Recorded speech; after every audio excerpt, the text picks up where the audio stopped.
in such a society, this is the best field. Everyone is touched by this.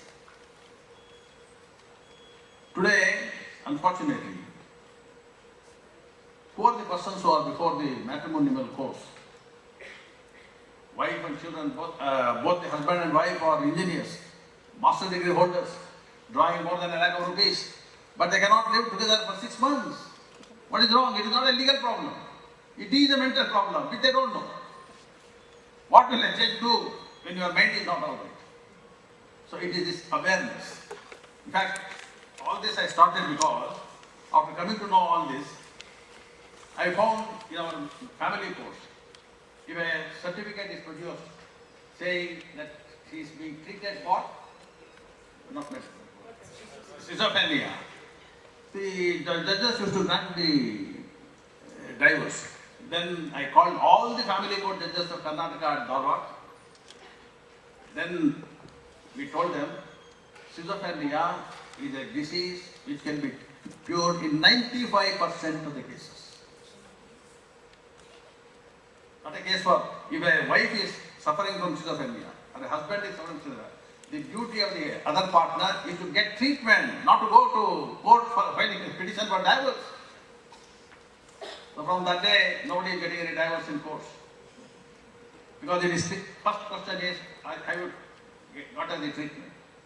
See, a person has got heart patient, you open heart surgery is done, kidney is transplanted.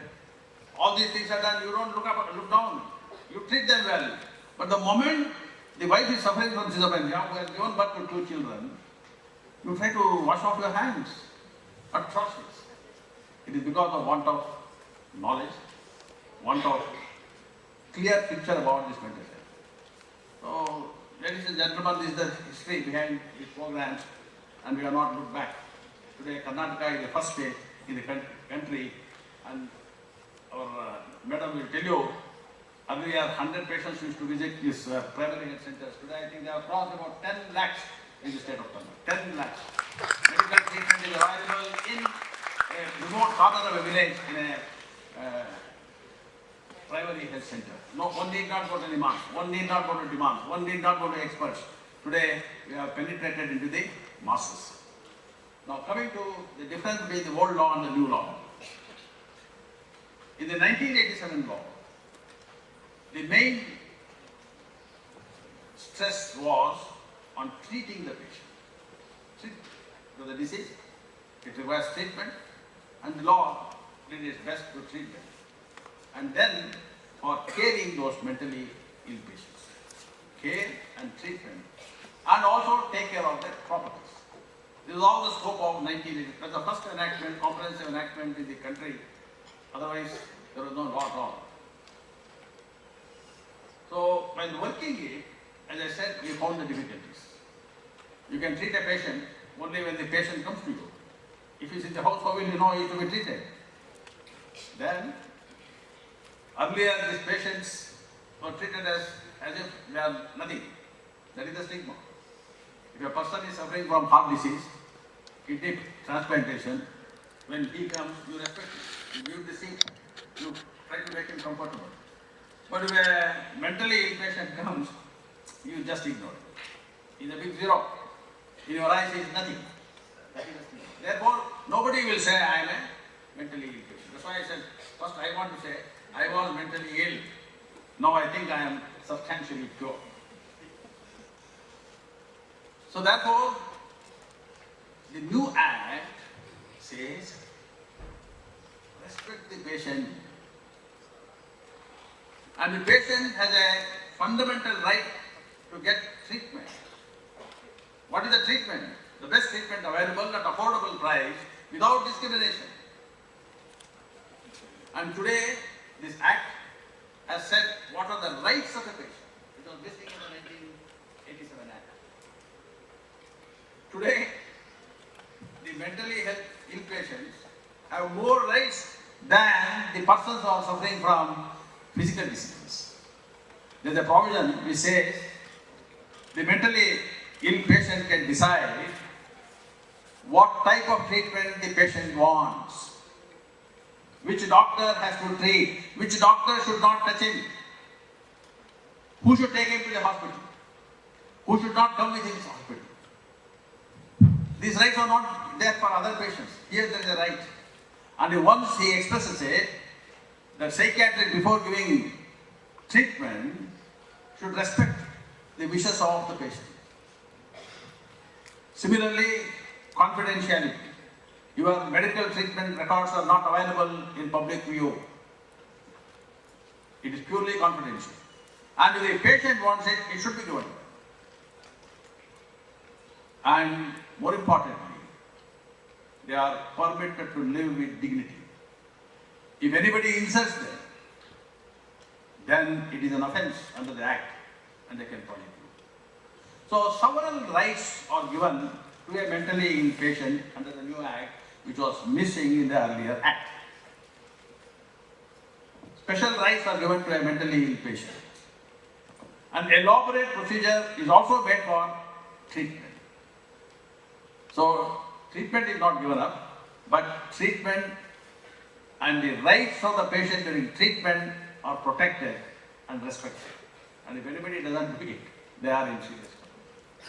And today, any person who wants to practice this, they are bound to get it registered. Without registration, it has no value.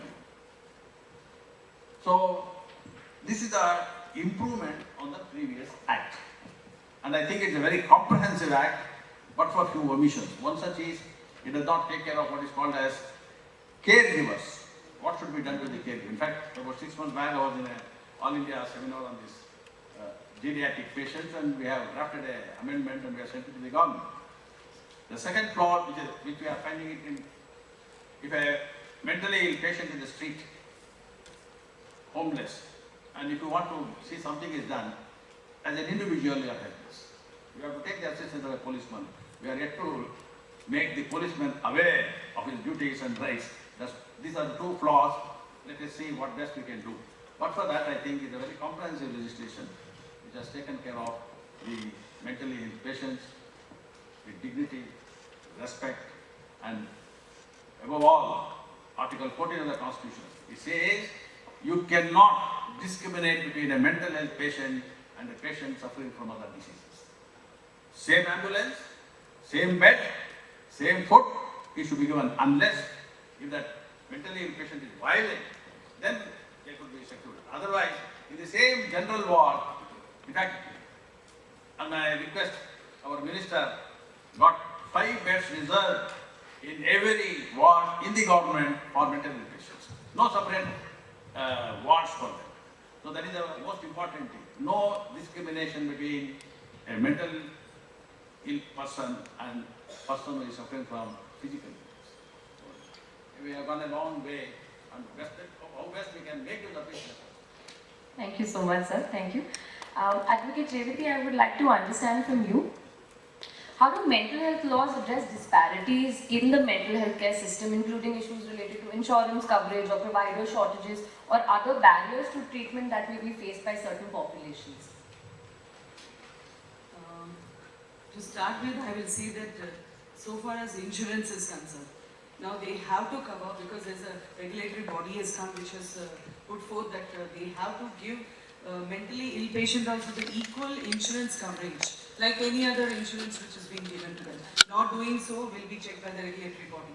So now they have brought that amendment and they are carrying out for the insurance also. So far as disparity, as rightly Justice Kumar has told, first we have to get the awareness among the people that everyone has the right for the treatment for the mentally ill people. Earlier it was limited only to the institutions. Now they can approach the primary health center also, and the discrimination is not there, the taboo is not there. As now the number of patients have also increased, so the disparity can be removed once this public awareness is brought that going to for treatment, it doesn't mean that you are below any other physically ailing person. You are equally, because for a body, how body should be in proper position, mind also, that's more important than anything else. Without a brain, a person is like a vegetable. So it's equally important. That's what now this awareness, the Act has brought this awareness that you have to treat the patient of mental illness without any discrimination, and the disparity has to be brought down.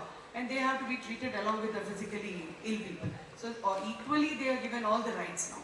Any violation of that, there is a body, there is a review board is there, medical officer, there is a state committee. The complaints can be given to all of these people. Thank you so much, ma'am. That really helps. Dr. Rajani, as a psychiatrist, what are some of the gaps that you're seeing in the mental health space today, and how do you feel that, how do you think those gaps can be filled in, specifically because you're coming from a psychiatric perspective? Yeah, before talking the gaps, I think what is being done as per the new act, that has to be highlighted, because it is mandated, it is one of the mandatory obligatory responsibility of the state to follow the act letter and spirit. So as sir was telling that the new act is rights based, the accessibility to the services has to improve.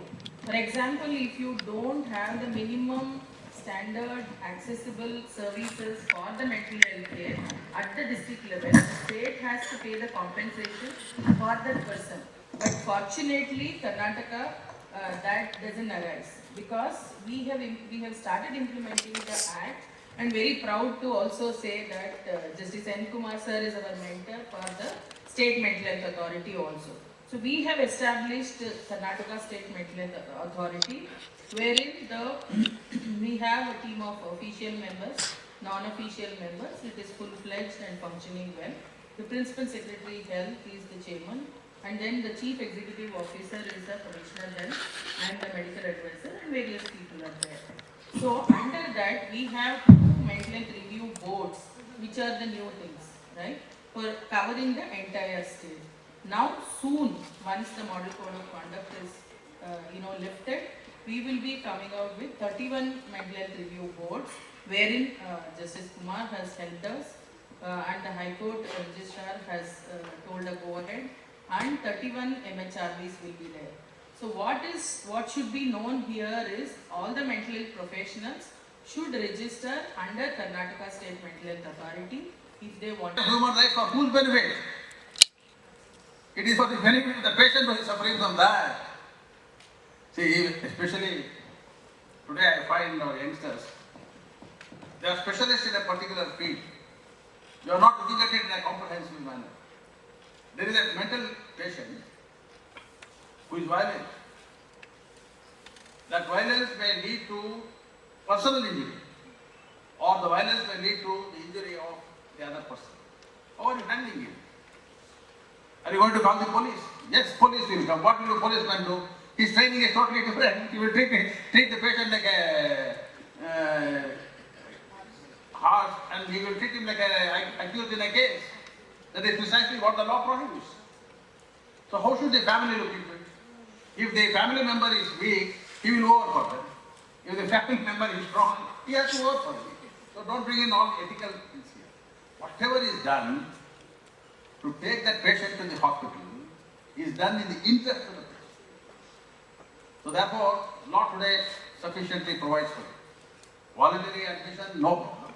If it is supported admission, today I told you the same ambulance will come.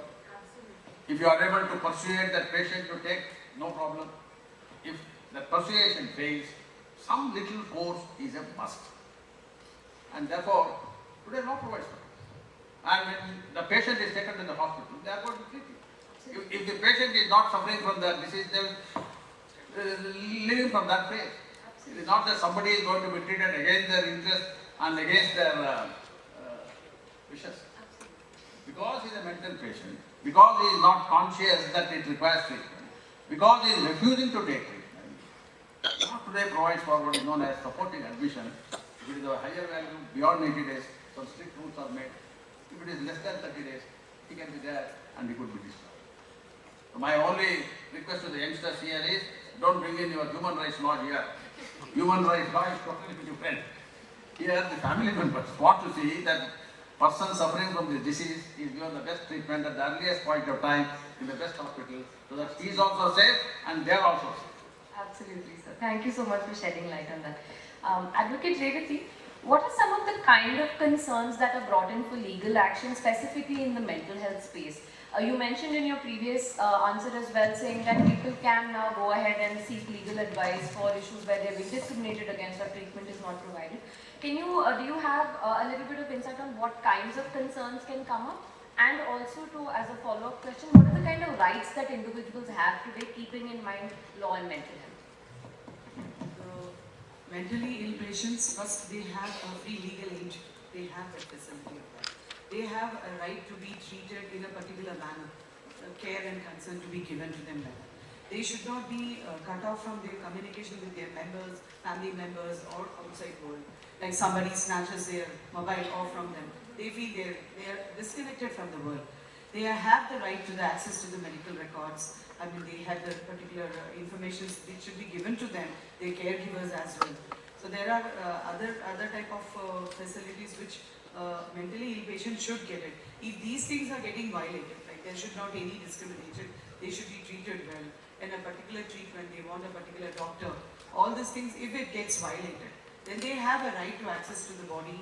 First, they have to approach the medical officer, and if they are agreed by them, the medical officer is nobody but majority of the time is the psychiatrist.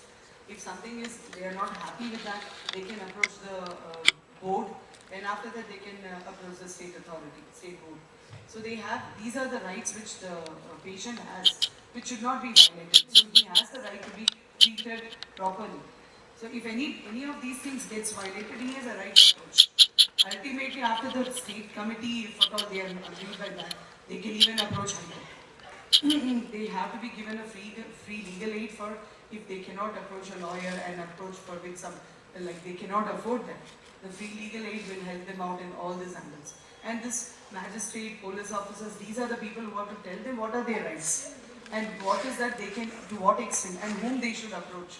What are the connections, the numbers, the places which they have to approach, so that they, in any of the violations, they can immediately approach for a help. Thank you so much, ma'am, for that. Dr. Rajani, you mentioned you are the medical officer as well over here. I wanted to understand from your perspective as a medical officer, if this kind of a concern comes to you, what are some of the things you do to deal with that? Yeah. So also there is a difference in how we are practicing. Where is the paradigm shift that has happened compared to the 87 Act and the new Act. So prior to this, I think the system was different. For example, whether it is inpatient, whether it is outpatient, de-addiction services. So prior to this Act, many de-addiction centers, they were not getting registered. So now, for example, a voluntary admission, a homeless person, he is brought to me if I am a psychiatrist in a district hospital, I have to treat that person. So without asking for a bystander. So prior to this, if many of the doctors have seen, so if a person comes, we'll ask for the bystander.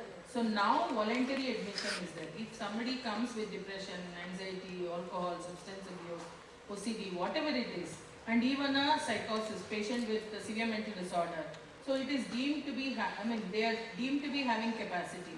If a person voluntarily comes, I am supposed to treat that person with dignity and with all kinds of, on par with the physical illness. So the treatment, once the treatment is over, he will be discharged. So other cases like when there is a minor is admitted, we have to report them to the mental health review board. So within 72 hours. Even women, when they are admitted, they have to be reported to mental health review boards. And ECT for minors, again you have to take mental health review board's permission before giving ECT to the minor if you want to give. So and then the supported admissions you have to report to mental health review board. And also when you want to extend beyond 30 days, again you have to report to mental health review boards. So there is a paradigm shift in which the treatment, everything, admission, discharge procedures are happening. So whenever a person is admitted with supported admission, you have to keep reviewing his capacity also, and then from supported admission it has to be shifted to voluntary admission once the person has capacity. So various changes are happening. Ma'am, that's very, very helpful because I think it gives us a great idea in terms of how much accountability and responsibility is there for these steps that we take, because ultimately we're dealing with people on a daily basis, right? So it's great. Thank you so much for highlighting that. Otherwise, mentally ill were taken for granted. Absolutely, absolutely. We're all aware of the kind of stigma and things like that that a lot of them have had to face. Absolutely. Dr. Revathy, taking from what Advocate Revathy, sorry, from what Dr. Rajani was just saying in terms of capacity and mental capacity, what role do you feel mental health professionals would play in assessing an individual's mental competence to, say, stand trial, or even in case of sanity at the time of an offence or something like that? Would you be able to explain a little bit about that? The role of the medical professionals are very important. When a mentally ill patient, I mean, he's claiming that he's mentally ill and he has to stand a trial. Because suppose he has done some act, the act protects if at all he has not done in his normal capacity as a normal human being. But if he has done, if he's a mentally ill patient, it is the medical professionals who's going to certify whether they are mentally ill or they are acting to be. To take the defense that I'm sick and I am mentally ill and I've done one so and so crime by mistake because of my illness or something. That cannot be taken as a defense until otherwise it is proved by the medical professionals. Whatever the report the medical professionals is going to give, the other side can challenge that also before the board, and ultimately it can be taken up before the court also. But nobody can take it as a defense while doing a crime. Just one example I will give. There's a latest one Supreme Court judgment which has come. Just a small example I will give. Where a person commits a murder. 302 case, he does it. But he kills his own grandfather. So what happens is the lower courts, they convict him by the lower court, that is the first court of trial, says he's mentally ill and it acquits him. Then the High Court High Court reverses it by telling no, you cannot just take the records from the medical professionals and say that he's mentally ill, and you can just acquit him. According to us, he is he has done a murder, so we will see that he is accused. So Honorable Supreme Court went into the records of the medical professionals as well as other correlated evidences pertaining to prove whether he is mentally ill. They found that the statements of all his relatives, it comes to say, he was brought for a treatment before this medical health center. So it was found that he was medically ill because what behavior he did, all that thing is very important. For the medical professionals to give a certificate, they will study him, they will keep him for some time, and after that only they will certify whether he is ill or not. So medical professional certification is very important when a mentally ill patient stands a trial. And that is, if it is proved that he is mentally ill, under the act he cannot be convicted. Ma'am, just a quick follow-up question. So in the case that a person is found to be mentally ill and that they cannot be held accountable for their actions, what is the next course of action that is taken to ensure the person's individual safety as well as public safety? What would be the steps that would be taken in that case? See, what happens is, like Justice Kumar said, when a person is very aggressive, in the act there is a provision when a person is aggressive, how he has to be controlled, how the medical profession will play a role, whether any treatment, that electrovascular, that treatment, whatever they are giving it, to control him for 72 hours so that he can be brought under the control and he can be treated. So that they can find out whether he is ill and he is having some problem. He should not cause any danger to the society, to the other people, and his own near dear ones. The caregivers itself can be attacked by him. So the very important thing what has to be done is immediately take care of the person as mentally ill and give him some treatment and find out that whether he has to be treated, he can be treated. Unlike like you hand over to the police, he will take it and put him to the jail. So that mental awareness is brought now to all these people that you cannot arrest them and put them behind the bar. You have to take them to the center, the medical professional has to treat them and first bring them under control so that they don't do any aggressive act and attack a person. Because there are chances like schizophrenic disease, a person looks to be a normal person. But when he suddenly comes to the attack, he will attack a person, nobody will know that suddenly he can do it. So medical professionals play a very vital role here, where they bring them under the control and treat them and try to bring them back to the society. And it is treatable. These are the diseases which can be treated. And it's not a taboo to get treated, yeah. Thank you so much. Yes, sir, please go ahead. There is a difference between a person who is mentally ill at the time of commission of the crime and subsequently. The Indian Penal Code says, if at the time of commission of the crime, if he was mentally ill, even if he commits a murder, it is no offense at all. But what is to be remembered there is, when you say mental illness, what is that mental illness? There is a difference between a mental illness in so far as criminal law is concerned with the civil law. 500 psychiatric patients and various treatment, depression, anxiety, substance use, schizophrenia, all that. So only one patient was acquitted, and that too multiple times of evaluation, fit to stand trial. He had a severe delusional disorder that he would come and tell the judge has given a hanging sentence to me. So one day he'll tell that. Next day when we go for rounds, he will tell Dr. Rajani has given me a hanging sentence. So he keeps changing this.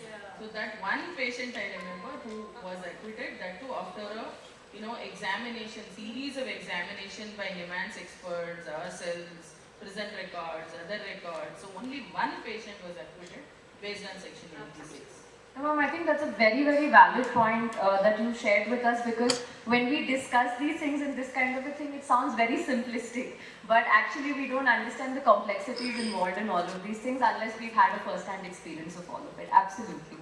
Dr. Rajani, another question that I wanted to ask you was, generally what do you believe is being done to make mental health services more affordable and accessible? A few of the points you did touch upon. But what do you feel, especially in the state of Karnataka, or could you highlight a little bit about what is being done to make these services more affordable and accessible to the general population? Yeah. So usually you should also know that there is what is called as in the government system, there is primary health care center. After the house, there are what is called as health and wellness centers. Every 5,000 population, we have health and wellness centers. Now, we have around 8,000 health and wellness centers. From there, we have primary care centers for every 30,000 population. Then the community health center, the taluka hospitals and the district level hospitals and state level hospitals and mental health institutions like Nimans and Demands.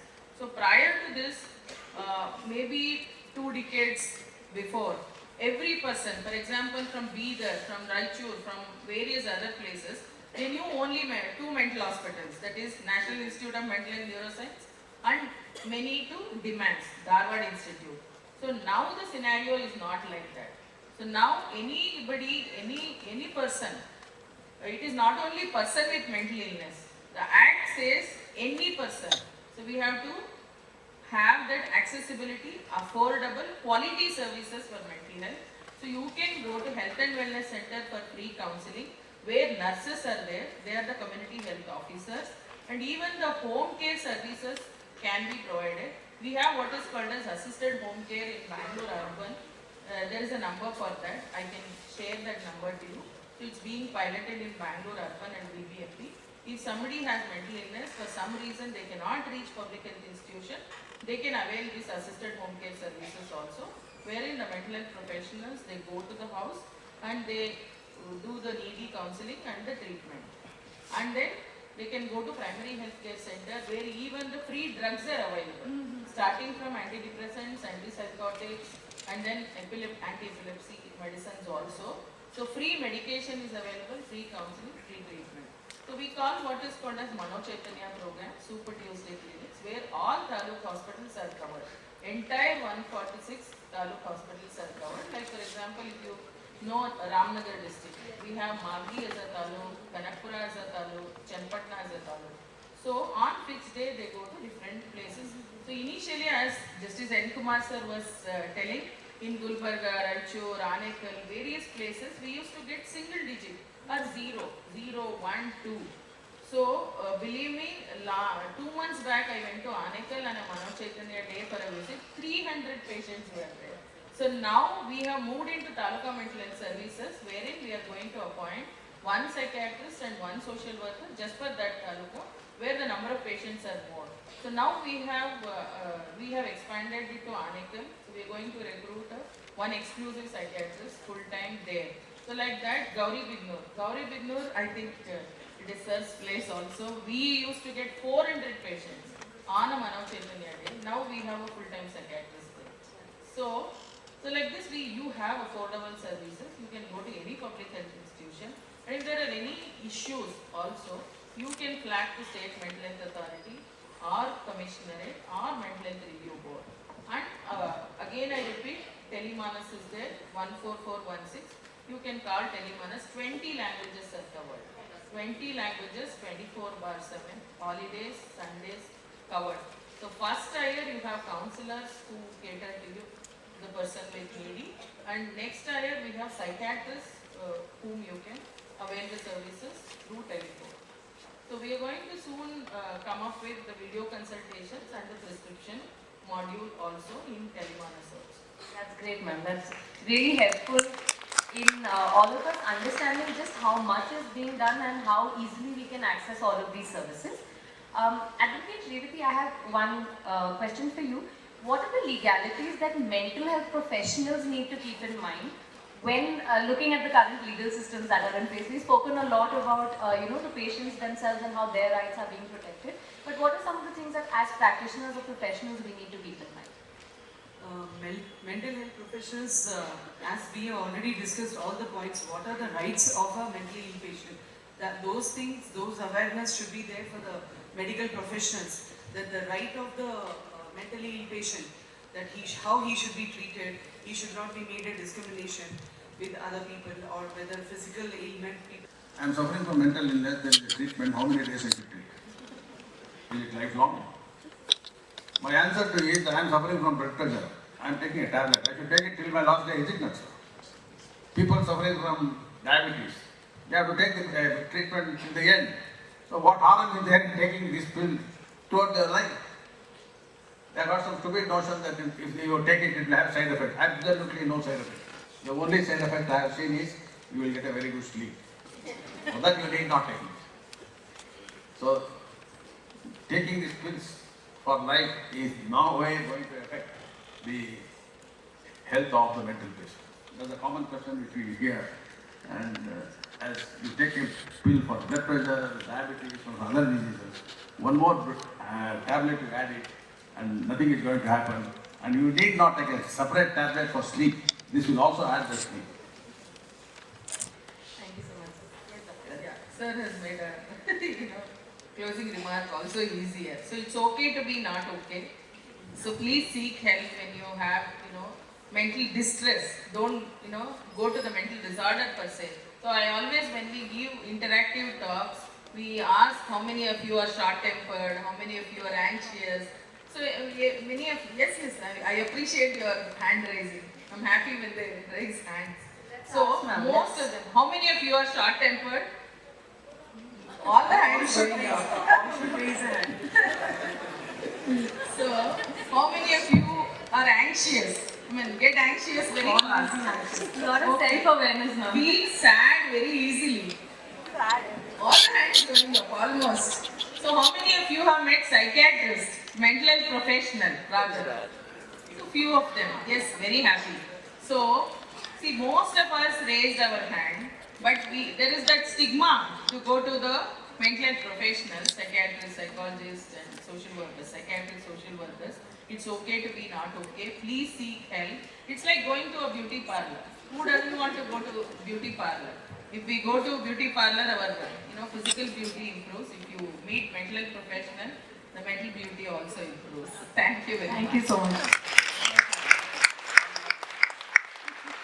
The last one I want to say. She spoke about the medicines available for mental treatment. There are so many things out there. But the best mental medicine for mental treatment is love and affection in the family. It is for want of that. Very important. It doesn't cost you anything at all to love your mother, to love your father, to love your child, to love your sister. We are not. Absolutely, sir. Absolutely. Just to add a few lines to that, all has been covered. Main thing is have a very beautiful friend circle. Understand each other. Understand if your friend is in some difficulty. Don't think that it is suddenly they have turned around.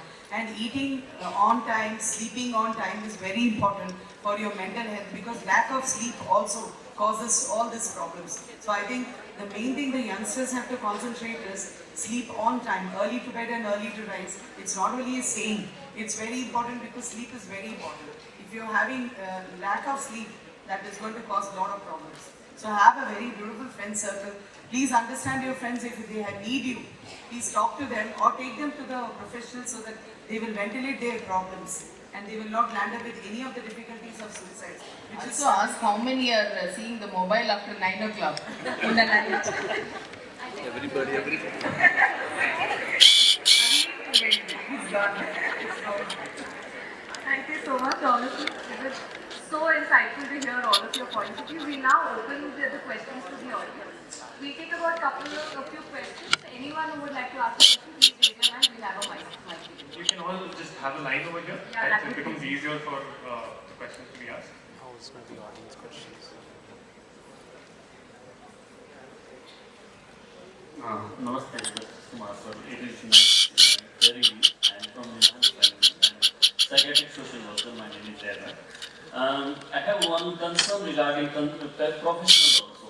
Now recently national education policy has been implemented in follow to that they have said that including psychiatric social work, including clinical psychology, they are going to discontinue and there is a restructuring of that, introducing BSc level, BA level, those things. Having provision within the Mental Health Care Act itself, like mental health professionals, they have been recognized. There is a felt need that these MPhil programs should continue beyond 2026. Currently, the UGC has allowed till 2026, but I feel that in the interest of the profession, if those are the not like MPhil in international relationship or political science, these are clinical psychology and psychiatric social work, which gives human resource to the country, and they treat in the professional way. They are recognized as a mental health professional. Something can be worked on those advocacy line. What you feel? That's why I was telling the Minister, there's a proposal to have this mental health program for the cabinet. We have moved a file. We have moved a file. Because who makes the decision? The education is given a department, and because of some politics, some other person says, no, we are not going to implement it, they are going to have it. This is the unfortunate way the democracy is functioning in our country. Anyhow, as there are so many good things in democracy, as a mental health awareness program, we must also tolerate this nonsense also.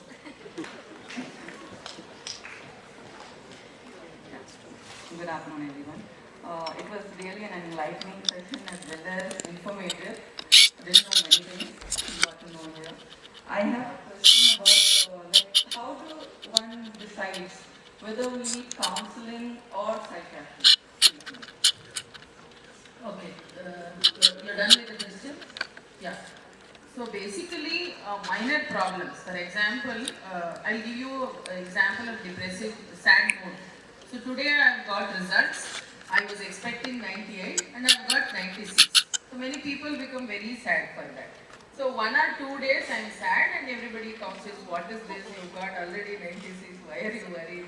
So I become alright in about 2 days. So in your distress, you can go to a counselor, they counsel you, they tell you the various techniques, breathing techniques, all that, various things. So there you are alright, fine. You improve, recover. So for example, the person doesn't recover. So more than 2 weeks, pervasive sad mood, how much ever counseling done, how much ever support is given, whatever is told. So beyond 2 weeks, pervasive sad mood, a whole day you are sad, you feel like crying, your energy level is low, your biological disturbance starts, your sleep is not good, your appetite is very high or very low, so you get suicidal thoughts, and then the negative thoughts, how much ever I do, it's not going to work out. So if it crosses 2 weeks, then you might need the support from the medicines. So it's always counseling and the medication, it is supplementary and complementary to each other. So that is how the spectrum goes. Hope I'm clear. One more doubt I have. Like Yeah. in the government sector, I've heard you saying more about psychiatrists. Do we have a collaboration of psychiatrists? Yes, we have psychologists, social workers, nurses. This DMHP team has the whole team. 1 psychiatrist, 1 psychologist, 1 social worker, 2 nurses, and support staff. Whole team. That's great. Thank you. Even in Telemanas, we have counselors, psychologists, social workers, and doctors. I would request anyone from the audience who's asking a question to please introduce yourself and say if you're a student or a professional before you ask your question. Thank you. Okay. Good afternoon, professionals. I'm glad that you came here today and gave us so much insights into mental health. I'm Vanshika and I'm a student of CMR University, and I'm currently doing an internship in mental health advocacy itself. And I want to ask that studying psychology or psychiatry as a subject, or even counseling other people, does it have an effect on your own mental health as well, positively or negatively? As far as I know, 25, almost 24 years, my mental health is improved. So, I can see that there are things like compassion fatigue, and counselors also get fatigued by seeing so much distress in other people. Does it also affect you negatively? If you feel that is happening, the debriefing session with your own colleagues and other, cross colleagues like psychiatrists, so that also helps. Sometimes you may become very overwhelming, right?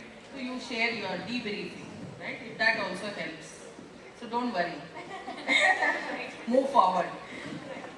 Thank you, ma'am.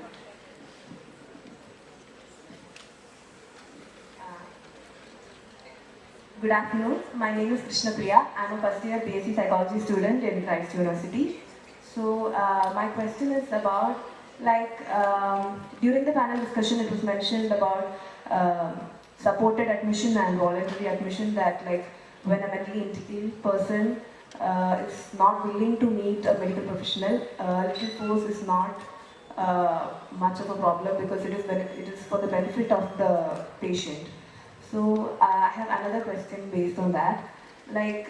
What if a mentally ill person doesn't accept that he or she doesn't accept that he or she is mentally ill and doesn't want to meet a medical professional at all and believes that he is perfectly alright.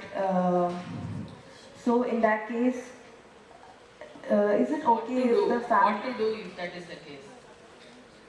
Are you asking a question, how do we go about if that is the scenario? No, my question is coming up. Okay. So if that is the case, is it okay that family members go to a doctor behind his back and consult?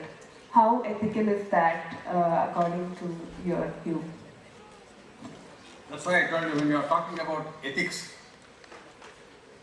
you must talk about ethics in the context of a mental health patient. Ethics means different things in different set of things. Therefore, in fact, one of the psychologists told me the story. A man had married a girl. She was very beautiful. He thought she is the most beautiful in the world. And his grievance was everybody is looking at her and she is looking at her. So when he used to go to the office, he used to lock her in the house to make sure that she doesn't look at him. But still he felt that she is looking at the neighbor. Then he got her parents to keep a watch. And the parents started advising her, say, why are you doing this? You have got such a good husband. Poor lady was doing nothing. Delusion, it's called delusion. So one fine day she lost her patience and went to a psychiatrist and told him this problem. Then he said, all right, though it is unethical, I want to help you. He gave some medicine and said, put it in the milk every day and give it to your husband. So for 6 months he gave it. One day he got a suspicion about the wife. How is that all of a sudden you have become all right? Because he... For everyone or anyone, but it needs to be spoken about. Judicial system will look at it, not the way that what a wonderful act also we have got. So the law is bent in favor of the child and against him. But if the facts emerge that he is innocent, certainly the law will come to the rescue. But the presumption is that he has done it deliberately. And the person who wants to get over that has to prove that he was mentally sound. That's why the law is amended today. Any person who commits that crime, he has to be hanged. But there are some exceptions, and it should come within that exception. Yeah, I think I can share a anecdote here. it was not a child sexual abuse. There was a person with schizophrenia treated, but he had left his medicines. So what he had done is he went, near one of the place in Bangalore, and there was a hut there and a woman. So he just inappropriately touched her. And then what happened, they started, hitting him in bucket and all, but they could make out that something is wrong with this guy. He was telling that he was laughing to himself. They are all hitting with the bucket. Really, this is what is the real story. Then what happened, they took him to police station to book a case under rape case. So then they saw, family members rushed and they showed the prescription and everything. They told that he is off medication from these days. So that was not a full-fledged rape, but he had inappropriately pulled her or touched her. So then the police understood, the police called the treating doctor also, and then confirmed that he has left medicine and there is something wrong, and he was put back on treatment and he is doing well, and that case was not booked.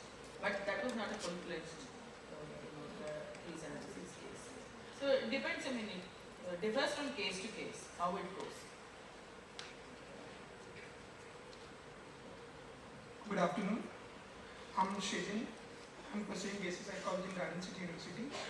My question is as a budding or upcoming mental health professional coming into this field, I want to know where do we draw the line between if you need a help from another person or from a specialist or not. Because, for example, if a person is having a stress related to exams and he goes into the society or his peer of friends, he speaks to them about this, but nobody is able to understand it because somewhere down in the crowd, it gets invisible. So how do we understand where to draw the line out? When is the time we need to seek help from another person?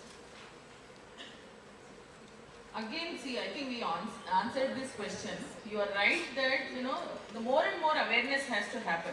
So one of the 9th standard, boy came and shared with me that, madam, I am going through problems at home and school from 4 or 5 years. So there was a lot of financial issues going on with my father, but I never used to share with my mother or the school. I used to get very depressed, crying, not able to sleep, suicidal thoughts and all. So when I asked him, why did you share with your close friends? From 4 years you are suffering alone. So the boy told me, ma'am, if I share, I am a very good student and studying well, they will judge me. They will think that I am weak. So this prevented me from sharing. But my cousin, who is 2 years elder to me, so I somehow shared that today with her. She understood me and she has brought me to you.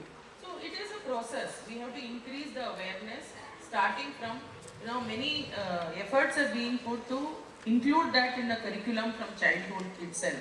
So I think once people are aware, now if your friend has 103 fever, immediately you will flag this to teacher, and then the teacher will call the parents and the child is taken to the doctor. So things will improve slowly once we build the awareness. Hope I answered your question. Thank you so much, ma'am. Thank you so much, all of you, and thank you to the audience for all of your questions. Unfortunately, that's all the time that we have today. I would now like to call upon Ms. Priyanka to please give a small token of appreciation to all of her, and Dr. Jagdish, please. If we have a round of applause, please, for all the panelists.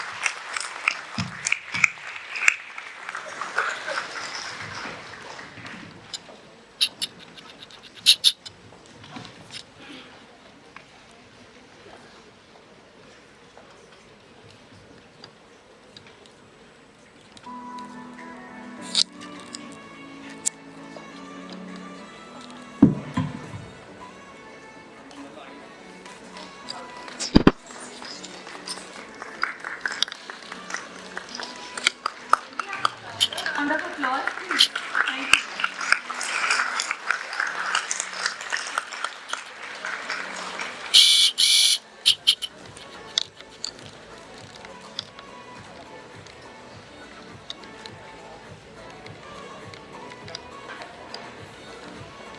Took everything? Took everything? Because I'm just handling video at this point.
planning on giving the photos?